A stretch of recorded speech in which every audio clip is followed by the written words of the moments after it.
He sprinted smoothly through the kitchen's back door. Can you just picture that? Sprinted smoothly.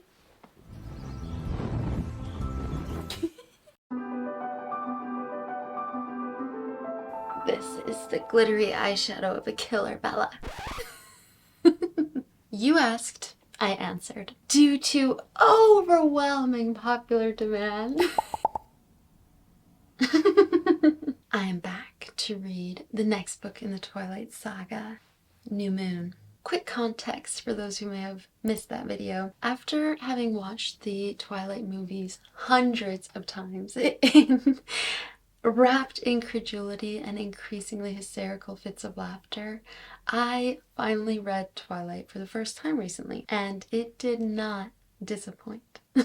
By which I mean it was almost as shockingly unhinged, heinous, and hilarious as the movie. It makes me sick.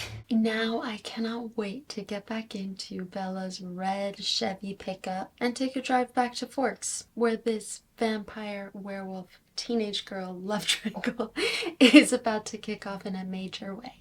You better hold on tight, spider monkey.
Can we unpack this, please?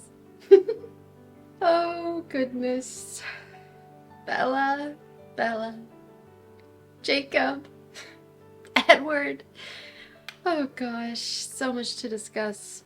I don't quite know where to begin. I'm going to preface this by saying this is not going to be a spoiler-free review. I'm just going to assume that if you haven't read the Twilight saga yet, haven't seen the movies, then you probably don't care that much about the harrowing events of New Moon. New Moon starts with Bella absolutely distraught that she's turning 18 because God forbid she be of legal age.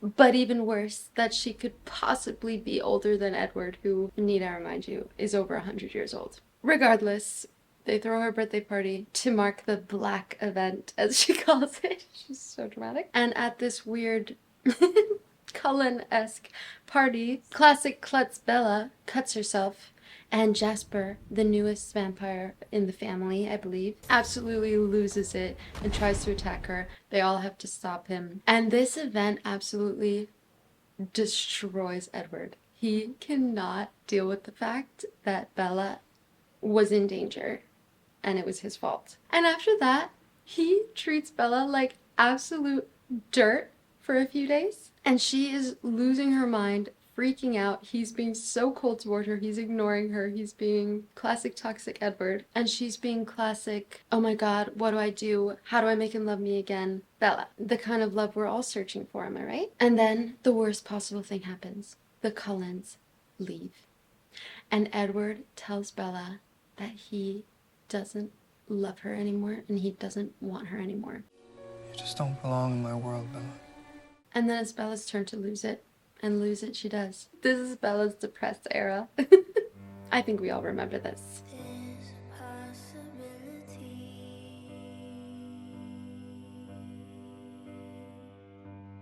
And where does she seek solace but in the arms of another man? The only thing that brings her comfort and joy is Jacob. Where the hell have you been, Loca? She starts hanging out with him, starts feeling better. They're fixing up motorcycles together because Bella finds that when she puts herself in danger, she gets these very vivid hallucinations of Edward's voice. And to keep experiencing those, she wants to keep putting herself in danger, hence the motorcycles. But then Jacob starts disappearing as well. Bella is convinced that he's joined this weird cult until she realizes that not only has she been fraternizing with vampires, but there are also werewolves in her midst. And her beloved baby boy Jacob has become one of them. I can't remember if she learns this before or after, but at some point in her efforts to hear Edward's voice, she goes cliff jumping. And yada yada yada, Alice thinks that she's trying to kill herself. Edward reads Alice's mind, and Edward freaks out again. And in the vein of Romeo and Juliet, this presumed death pushes him to seek his own death at the hands of the Volturi, who are like the supreme vampire leaders. And then Bella has to follow him to Italy to show that she's alive. And the Volturi make them promise that they're going to turn Bella into a vampire. And the book ends with Bella getting the Cullens to vote on who wants her to be a vampire, which is amazing, frankly. They agree that she's going to join their creepy family. And at the end, Edward proposes. And everything's hunky-dory. Gosh. Okay, overall impressions. First of all, I'm really happy because I have a much clearer understanding of the whole love triangle situation. Because we're in Bella's mind in the book, we gain much more clarity about the whole situation with Jacob and how she feels about him. In the movie, she does make clear to him that she doesn't like him. But in the book, she realizes after Edward's gone and she thinks he's not coming back, that Jacob is the only thing that brings her any sort of comfort and happiness. And she has this realization that she'll never love anyone the way she loved Edward, so maybe she could be with Jacob, who loves her. Maybe I could love you. As a way to keep him in her life. So I really liked learning that detail, getting a deeper understanding of her motivations in that relationship. And also, Jacob was a breath of fresh air after freaking Edward's behavior. He was very kind. He was very warm. He's there for her. Edward? I can't. I can't even. I cannot even. I also was once again struck by how anticlimactic some of it felt. Sure, it's pretty epic that they have to go to Italy to stop Edward from exposing his glittering skin to the public and getting torn apart by the Volturi. But then when they go into the Volturi's like creepy den, they're just like chatting. There's no drama. There's a lot of growling on the part of Edward. But aside from that, they're just kind of like, okay, so you have a human in your midst, you better turn her into a vampire. And they're like, cool, cool. And then they're free to go. I did really like the ending though. Like, I guess as an overall story arc, Edward leaving, Bella being extremely depressed, Edward coming back, Bella being happy was pretty enjoyable. I really liked the ending of her basically going to the Cullen's house and being like, listen, I want to be a vampire. Y'all are gonna turn me into a vampire. Yay or nay. As much as I hate Edward, I didn't hate it when he was like, okay, I'll change you on one condition. Marry me. I also enjoyed getting more of the werewolf storyline in this, seeing the lore around the werewolves as Stephanie Meyer originally wrote it. Like, I'm always dying at the little denim shorts they're wearing in the movies. But if I'm not mistaken, they, as they're like about to change, they have to like tear off their clothes or they do get destroyed, all their clothes. And then I think they must turn up naked somewhere. But we didn't go into too much detail about that because Stephanie Meyer is an upstanding Mormon woman. The Mormon themes are so prevalent in this. The purity, the eternal life and family, the incessant heterosexual coupling up. Speaking of, why has no one told me that in the acknowledgements, Stephanie Meyer says, thanks to my siblings, Emily, Heidi, Paul, Seth, and Jacob. Okay, sure, Bella's not in love with Jacob, but why does she name this guy who's obsessed and ends up with her freaking baby after her brother?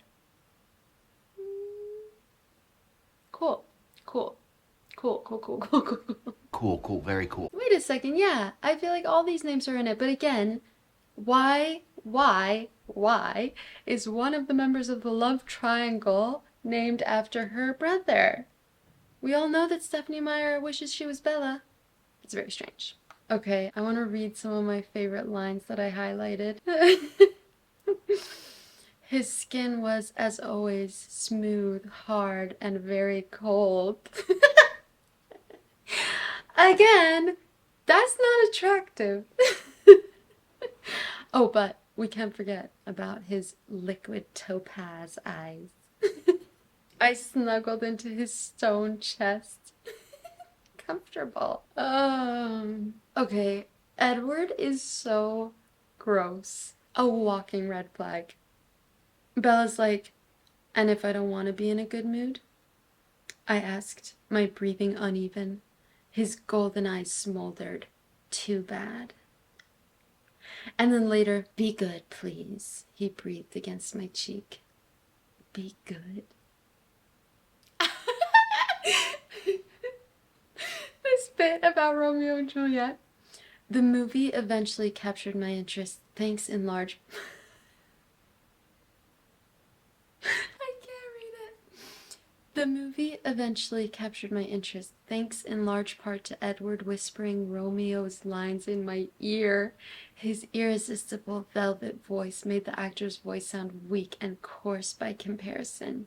And I did cry, to his amusement, when Juliet woke and found her new husband dead.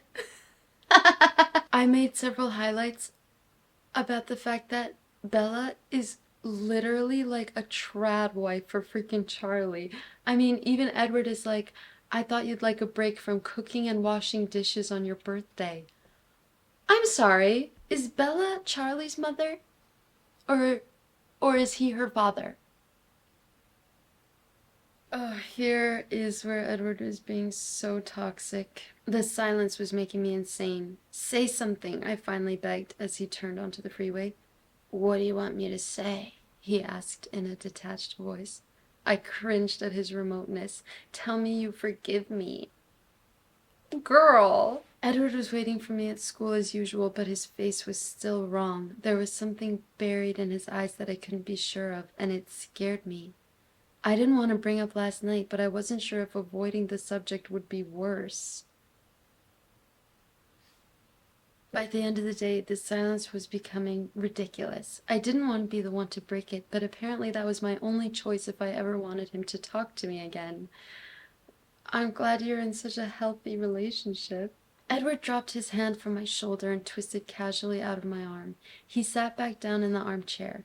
I hesitated and then went to sit against the sofa again. I was suddenly so frightened that my hands were shaking. This is the effect he has on her. You get the picture. And then he just ditches. And Jacob is not really much better. He is not cold and horrible the way Edward is, but he does not respect your boundaries. For example, he shifted over to put his arm around my shoulders. Jake, I protested, leaning away. He dropped his arm, not looking bothered at all by the minor rejection. He reached out and took my hand firmly, wrapping his other hand around my wrist when I tried to pull away again. Yikes. Some of the writing is just so funny as well. This is Jacob. You know what makes me so mad I could just spit? Well, I'm so sorry that I can't be the right kind of monster for you, Bella. I guess I'm just not as great as a bloodsucker, am I? Jacob nodded. His teeth clenched together, and he spoke through them. There are two of them. We thought his mate would want to fight us. In our stories, they usually... This is Bella. I'm nothing but a human after all. Nothing special, I explained, shrugging weakly. Nothing special. Nothing special. But according to Jacob, Laurent was gone. Was that really possible? Edward, I clutched automatically at my chest, had told me how difficult it was to kill a vampire. hilarious things and then things I highlighted in red because I hated them. So much internalized misogyny, so much pitting women against each other, so much proliferation of such the toxic gender norms, but also things that I liked, like moments where Bella was funny and other people were funny, and characterization that I liked, little details here and there. Oh yeah, Edward doing a lot of growling, a deep, menacing sound. He frowned. A snarl began to build low in his chest. I will keep my promise, Bella, but Victoria, the snarl became more pronounced, is going to die soon.